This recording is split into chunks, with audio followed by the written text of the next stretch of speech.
Hey guys, what's going on? This is the first episode of the Burner Account Podcast. I am Erik, the host, and I'm going to bring you some free agency talk today. It's going to be my top 10 good moves and my top 10 bad moves of free agency this season. So starting number 10, it's going to be good moves starting first. So at number 10, it's going to be wide receiver Devin Funchess to the Colts. 1 year, $10 million, 7 guaranteed. All I see here is a ton of upside in this signing. Potentially, could Devin Funchess return to his sophomore season form where he caught 8 touchdowns and had 840 yards? Maybe. And it's not going to hurt that he is a better quarterback than Andrew Luck, a more accurate quarterback than Andrew Luck, and a quarterback than Andrew Luck that loves throwing to big targets like tight ends, and maybe a big target on the outside really helps that offense if Devin Funchess can take a step forward and regain some good form. That's why he's at number 10 in my free agent signings for good moves. Number 9, it's going to be Jason Verrett, the cornerback, going to the 49ers. It's a 1 year, very low risk move, $1 million guaranteed. He's never had a healthy season. He missed all last year and has a high of 14 games being played in 2015. Other than that, he's only played 6 games as a high in any other season since he entered the league in 2014, although he has flashed some shutdown corner skills and could turn into the best player on the defense for the 49ers if he remains healthy. That's why this is such a good move in my eyes, just because it's so low risk, high reward, and that's what I'm looking for in these free agent signings. A low risk, you know what you're getting, and maybe a high reward, or just a great, we know what's going on here, like with our next signing, Tevin Coleman, number 8 running back, going to the 49ers also. This is another very cheap, low-risk deal to a potentially starting caliber running back. I know they have Matt Breida and Jerick McKinnon coming back off the injury he had that took him out the entire season last year. I think the 49ers are going to have a really good offense, especially with Jimmy G coming back, putting some life into the offense. They have a great running back core, so if Jimmy does struggle, he has a lot of options on the ground to sort of get him out of trouble and take the pressure off him here. So I think that's why it's a really good move for the 49ers. Plus, if it ends up being that Tevin Coleman isn't great, no harm. He only is guaranteed $3.2 million, an average salary of $4.2 a year. This is a low-risk move, and that's why I really like it. Moving to number 7, it's going to be defensive tackle Sheldon Richardson going from the Vikings to the Browns. This is a former dominant defensive player, and if he regains that form, this could be a great player on one of the best defenses in the league. And if he doesn't regain that form, then, it is a 3-year deal with $15 million guaranteed. He was decent for the Vikings. He wasn't great, and that's how he's getting paid. This is sort of, his last chance to prove that he can be a really good player in Sheldon Richardson. And also, I think this is a really good place for him to be. This is a good young team with a lot of momentum, and I think he can provide, some real help in the middle of that defense at defensive tackle. Moving on to number 6, it's going to be Teddy Bridgewater re-signing with the Saints, and I don't see anything bad here for the team or the player. I think the Saints get to keep the best backup quarterback in the league, and if Breeze goes down, they're safe. They have a really good quarterback behind him. Plus, they get another year to acclimate Teddy Bridgewater to the offense, and he's potentially the future starting quarterback if Breeze retires next year. And I think for Teddy Bridgewater, he gets more stability. I think that's what you need if you're him right now. I think you just need to keep developing, keep getting better. I think he will get his chance, and I think he's hoping it's going to be with the Saints, and I don't see why it couldn't be if this is Breeze's last year. So I think this is a great move for both the player and the team here at number 6. And moving to number 5, it's going to be the Saints again, signing tight end Jared Cook to an almost nothing deal. He's guaranteed $8 million. That's what he got at signing, so none of this is really guaranteed. They can get rid of him anytime they want, and he was a great player for the Raiders last year, and they signed him for a bargain, as I just said. And they might have a top 10 to 8 tight end in the league on their hands for such a cheap deal. I know Drew Brees really loves throwing to a really good tight end, especially, you could look at Jimmy Graham those years. I know Jared Cook's never going to be as good as peak Jimmy Graham, obviously, but this is just a good, fast receiving tight end to give Drew Brees again, and just another addition to that offense, which should be very, very good as it was last year. Coming in at number 4 for good deals is right tackle Darrell Williams re-signing with the Panthers. He got injured last year, was out for the season. He's in an incredibly cheap deal, only guaranteed $3 million. I'm sure they're going to keep him, though, so he'll get all 6 probably. But he's potentially a top 5 right tackle in the league, and if he can stay healthy, this is a bargain. And plus, they can just sign him to a long-term deal next year, and it just looks better and better for the Panthers' offensive line if he can regain that form, and I don't see why he can't. So, for me, that's another good deal. Number 3, it's going to be Adrian Amos to the Packers. They've had a pretty good offseason signing both the Smiths to have better pass rushing, 2 outside linebackers, or not outside linebackers, 2 defensive ends that can be powerful, rush in the middle, rush outside, a little bit like Trey Flowers did for the Patriots. So I think they've done some good things on their defense, especially signing Adrian Amos, who's 25 and a great safety, only $12 million guaranteed here, and $11 million in the signing bonus. So that tells you kind of what they're dealing with as far as flexibility here if he's not great. But he is great. He's incredibly good safety at not making any mistakes. I know Eddie Jackson, his partner in Chicago, was awesome making those flash plays, but all Adrian Amos did was not give up the big one. And that's what you need. It's called safety for a reason. He's supposed to be sort of a safety blanket for that defense and help them not give up a big play, and that's what he's great at doing. And it's also a huge plus because they took him right from the Bears, so that's sort of a addition by subtraction anyways for them, even if he is just an average safety, which he isn't. And that's why he's at number 3 here. At number 2, it's going to be Le'Veon Bell to the Jets. And this is at number 2 mostly just because Le'Veon Bell got nowhere near the type of money he wanted, and especially for the Jets, he didn't end up playing last year, so it only works in their favor even more. Less miles on the tires, basically, is what you're looking at right there. And, if he could be the Le'Veon Bell of 2 to 3 years ago that was top 2-3 running back in the league, number 1 to a lot of people, I don't see how this deal is bad for them. He's a great outlet for Sam Darnold in the pass, and they can lean on him in the run if Sam Darnold's not doing great. And so I see nothing wrong with this deal, and I really don't think Le'Veon Bell's as much of a locker room issue as people might think. I think a lot of that is Ben Roethlisberger. A lot of that is he just needed to change the scenery, and I think he'll be great for the Jets. And coming in at number 1, the best deal in free agency to me is got to be Earl Thomas to the Ravens. It's a 4-year deal, $32 million guaranteed. I don't care. He might be the most impactful player on the defensive side of the football. I don't mind giving him a 4-year deal at $29-30, I think, when the season starts. He takes it with a deep ball to the point that teams just don't even try to throw it deep at all. I know usually, even if you have a great safety back there, teams will throw it once or twice down the field. Teams just don't against Earl Thomas. He might have even been overshadowed with Cam Chancellor and Richard Sherman. He might have been the best defensive player in the league with those defenses, and we just didn't notice it because of all the talent around him. Earl Thomas is such a good safety that I don't think he's really appreciated by people enough. He might be the best defensive player in the league, just as far as impactfulness. I mean, this is a passing league, and if you can't pass it down the field against a defense, what are you supposed to do? Not every team can be the Patriots and throw underneath passes and death by 1,000 cuts. Not every team can do that. And if you have a safety like Earl Thomas, you kind of force teams to do that, and that's how they're going to win a lot of games next year, being the Ravens, especially if Lamar Jackson can't take a step forward, which I'm not sure he can do, and I'm not sure if the Ravens I'm sure the Ravens believe in him, but I don't know if they believe him to the point where they're going to give him the keys to the offense. I think that's, maybe a sign that they signed Earl Thomas to this deal. I think, maybe they're thinking we're going to have to win a lot of games with the defense. Let's get maybe the most impactful defensive player in the league, which they did.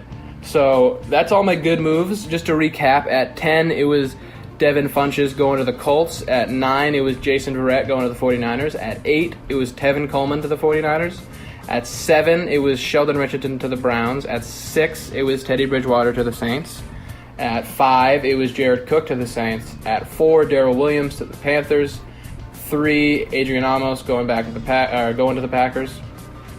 2, Le'Veon Bell going to the Jets. And number 1, Earl Thomas to the Ravens. Now, I'm going to give you my bad moves, the moves that I don't agree with. I don't know what the teams were doing, and I think they're just bad decisions. Starting off with Latavius Murray to the Saints. And I'm only saying this not because Latavius Murray isn't a good player, but he is the same age as Mark Ingram and a worse running back, and he got similar money. I know it was more years and less total money, but it isn't that different. He got more. They gave Latavius Murray more guaranteed money than Mark Ingram got to the Ravens. And they signed him for more years, and he's an older running back. So I don't see why they couldn't have gotten Mark Ingram, and they probably got him for a little bit cheaper than what he signed with for the Ravens. So I'm not sure what they were thinking. Maybe they know something I don't know, and Mark Ingram's just been running into the ground. I don't see that, and it didn't look like that, especially the way they shared the ball last season. So I'm not really sure the motive for letting Ingram go and signing Murray. Maybe they thought they could get Murray for cheaper and Ingram signed and they just didn't have any other options, but you gotta think, what were they doing? I'm not sure, and that's why it's at number 10. At number 9, it's Kareem Jackson to the Broncos. He's a good corner, had his best year at age 29, and he's going to be 30 this season. I'm not sure if you should sign a cornerback to $11 million a year with $23 million guaranteed at the age of 30 if his best year, and it was an outlier, was at 29, and his years before that he was just maybe a slightly above average corner. And now that he's 30 and going into 30 plus, I don't see how he gets better or even has the same exact season. I think it's going to be more of a little bit worse than what he was younger in his career, because that's the player he was. I think when you look at a player's outlier season at the age of 29, when 28 all the way back to when he came into the league, he was one player, and just 29 years old, he's a very different player. I don't think you should look at that and sign him for 3 years at the age of 30, 31, and 32. I don't think that's a good move. I think what we're going to see for Kareem Jackson is he's not going to be as good as he was last year. He's not going to be as good as he was 2 years ago for the Broncos, and they made another mistake. I'm not sure what the Broncos are doing this offseason. I think Joe Flacco is going to be bad. He's not a good quarterback. He's been like the 33rd best-rated quarterback in the league the past couple of years, since he won the Super Bowl. He just isn't good anymore, and just because he has a big arm, people like giving him another chance. I don't understand it. He's going to be terrible. The Broncos aren't going to be good, and this is another reason why. And number 8, I have Bobby Hart, the offensive tackle, re-signing with the Bengals. They had him all year last year, and he led their team in penalties, and the right side of their offensive line where he played has just been awful. I don't get giving him a 3-year deal. I don't get guaranteeing him $5.5 million. Why would you do that if he's not good? Draft someone late that's going to be probably as good as him because he's bad for less money and more years. I just don't get this move. It doesn't make any sense if you're trying to get better. I don't get it. And he's 24. Maybe they're thinking he can have some potential, but he's been in the league for 3 years, and he's never been good or shown things that I think could potentially turn him into a good player. I think this is a bad move and a team that just doesn't really know what they're doing. So that's my opinion on the Bengals re-signing Bobby Hart. I think it's the 8th worst move this offseason, and I don't really understand it. Coming in at number 7 is Mitch Morse to the Bills. And Mitch Morse is clearly a much better player than the person that came before him. But he's coming from the Chiefs, and the Chiefs are sort of known for having offensive linemen look a little bit better than what they really are, and giving him a 4-year deal with $20 million or $26 million guaranteed, I don't think it's smart. I just think it's another example of way too much money being spent than needed. I don't think Morse will be as good for the Bills as he was for the Chiefs. So I'm not quite sure what they were doing here. I know they think they have to address the center position, but I think maybe you could have got him for less. I mean, he didn't have a lot of other high bidders. I'm not sure why you got to give him 4 years, $44.5 million. This is just confusing to me. So that's why he's at number 7 for worst moves. I just think, yes, he's a decent player. He's an average NFL center, but you don't need to pay an average NFL center $26 million guaranteed. You just don't need to do that. That's why teams stay bad. And going into number 6, it's going to be Nick Foles to the Jaguars. And all I have to say here is it is way too much money to give an older quarterback that has only shown flashes, however great the flashes were, of quality QB play. He had one season that was really good. He had one playoff run that was really good, and that's it. He was decent this year into the playoffs. I don't think that's enough to give a person $50 million guaranteed. And if their reason for that is they apparently said they had to give him the money for him to get respect in the locker room, that's not true. What other quarterbacks on the team? Obviously, he's the starter. He's going to get respect. That's not what it is. They just made a bad decision, and they're trying to compensate for it, in my opinion. Or maybe they really believe that, and they're just stupid. Either way, this is too much money. 4 years, $88 million for Nick Foles. Half that, and I'll call it good. That's what I think. I think he probably should have gotten 20-something million guaranteed, maybe fully guaranteed the first year, and give him $20 million a year or something like that. I would give him $15 a year. I mean, he's Nick Foles and he's 30. I know he's won a Super Bowl, but he's never been good for 2 seasons in a row. So, it's a quarterback. Look for consistency. Everyone can show flashes. So that's just all I'm saying. And he was probably with better, more aligned coaching to him. I know Andy Reid was one of his favorite coaches, and guess what the head coach of the Eagles come from? Andy Reid. That might be why he did well. I don't think they have any relationship with that coaching staff over at the Jaguars, and I think they're just making a desperate move to try to be good before all their high, expensive free agents are bad, like Calais Campbell. That's just my opinion. I think the Jaguars are just going to be another middle-of-the-road team with a little bit better quarterback. Coming in at number 5 is going to be Landon Collins to the Redskins, and this isn't saying that he's a bad safety. It's just saying that he shouldn't be the highest paid safety in the league, a passing league where he's a huge liability. He's a great in-the-box safety, a great run-stopping safety. He has the most tackles at the safety position since he came into the league than any other safety. No one's saying he's not a good safety. But why would you give him $44.5 million guaranteed and 6 over 84 if he can't really cover? I mean, he's been in the league long enough to think maybe he'll get a little bit better, but he's not going to be good enough. He has serious liabilities in coverage, and maybe DJ Swearinger can, compensate for those, but not enough to the point you're giving him this money. He needs to be a really, really impactful player, both run and the pass, if you're going to make him the highest paid safety in the league, and he's clearly not that, and he hasn't shown that he is that. So, I mean, good for Landon Collins. He got himself a great deal. Nothing against that. I'm just against bad decisions by the Washington football team. So that's just for me. This is going to go badly. They're going to realize, we gave too much cap space to one position, the strong safety position, that doesn't even really affect the pass as far as this player. So I think they're going to realize they made a mistake and have no way to get out of it because they guaranteed him $44.5 million. So in 2025, when he's a free agent, we'll all get to say, wow, what a bad decision the Redskins made in free agency yet again. Moving to number 4, it's going to be Erik Flowers to the Redskins. I don't get this deal. I'm not saying he got too much money because it was 1 year, $3.25 million with $1.5 million guaranteed, but he's awful. And when you sign a player that makes you give up your 6th round compensatory pick because of the money you spent on him, you shouldn't do that. That's just really, really, really, really, really stupid. Because you could get a 6th round tackle that's as good as him. You could get a college Division II tackle that's as good as him, because all he is a turnstile. He's terrible.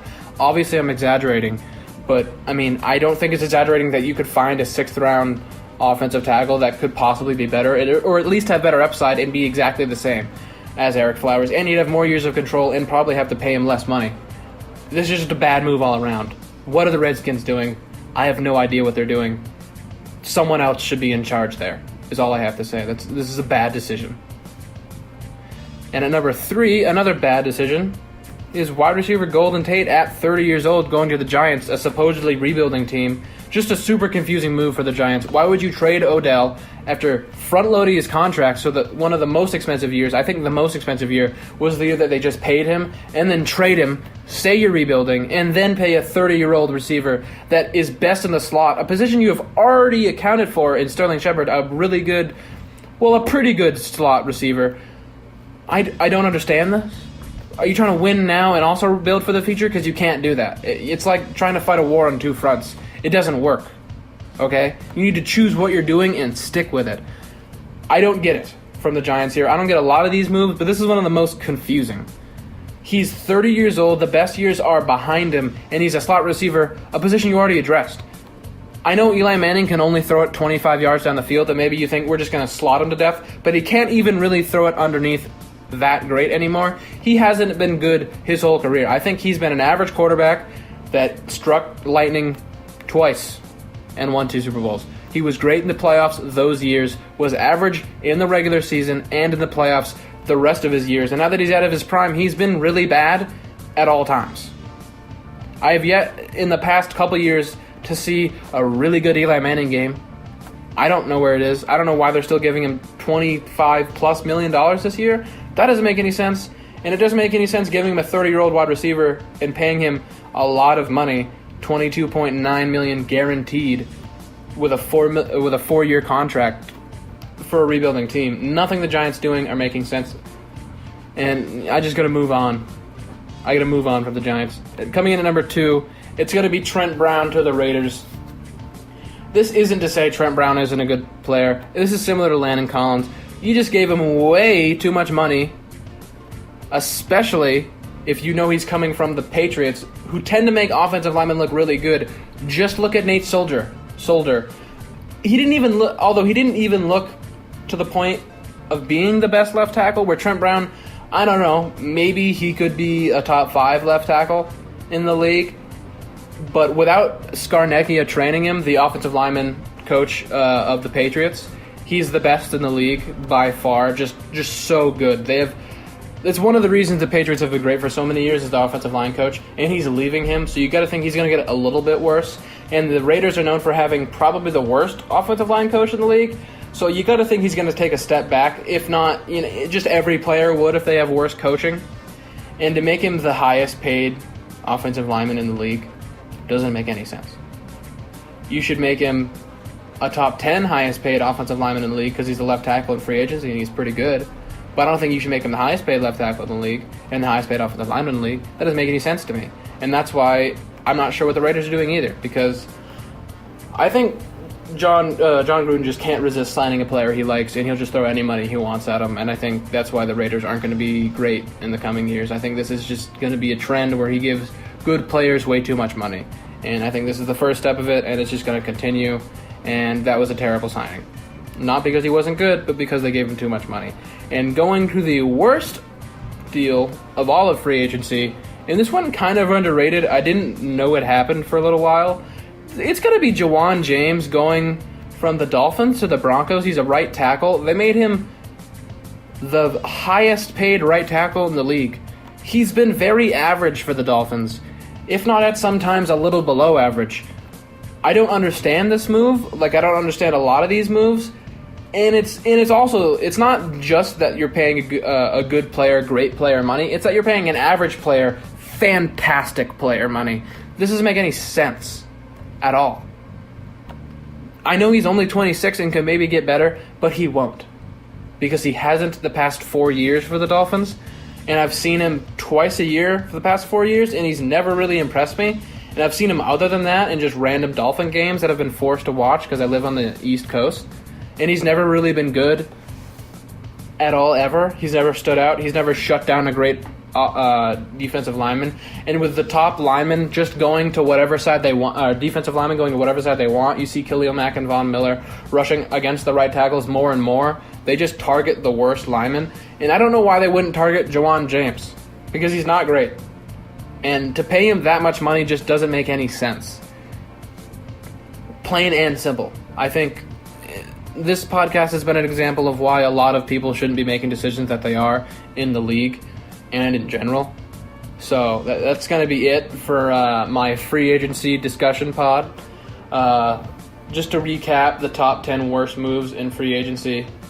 Number 10, Latavius Murray to the Saints. Number 9, Kareem Jackson to the Broncos.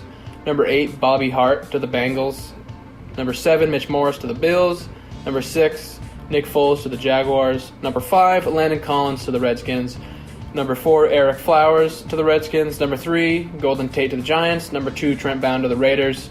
And number 1, Jawan James to the Broncos. I can't wait for all of those deals to go poorly. And if they don't, feel free to shove it in my face and say that I made a wrong call. And if the people that I praised do terribly, do feel free to say I was wrong. I enjoy growing. I enjoy having a discussion.